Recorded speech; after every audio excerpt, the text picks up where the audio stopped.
Ndio maana Yesu anatuachia nguvu za Roho Mtakatifu, sababu tushinde nguvu za giza. Haleluya. Nguvu za giza kila siku, kama nilisema, hazilali, zinatafuta ni nani zitamubeba, ni nani zitamtosha ndani ya mstari na kumpeleka ndani ya giza. Lakini alisahau kitu fulani, akasahau kama hakuna uhusiano kati ya nuru na nini, na giza. Haleluya.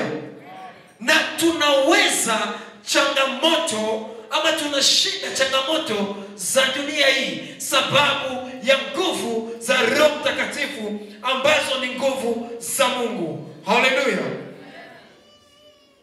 Tukienda wa Korinto wa kwanza sura 12 mstari wa 4 hadi 11, kuna kitu tutaelewa pale na inaendana na pointi yetu ya pili ambayo inaonesha nguvu ama kazi za Roho Mtakatifu ambazo ni kubadilika na kukomaza.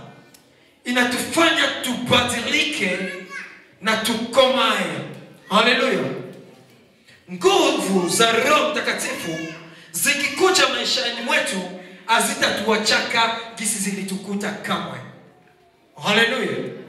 Jamani, magharibi ya leo niko na kusihi ufungue moyo wako na uache nguvu za Roho Mtakatifu ziseme ndani mwako. Hautabakia gisi ulikuwa. Hautarudia kunyumba gisi ulikuwa. Haleluya. Familia yako haitabakia gisi inakuoka kila siku. Just fungua moyo wako na uache Roho Mtakatifu itende kazi ndani mwako. Haleluya.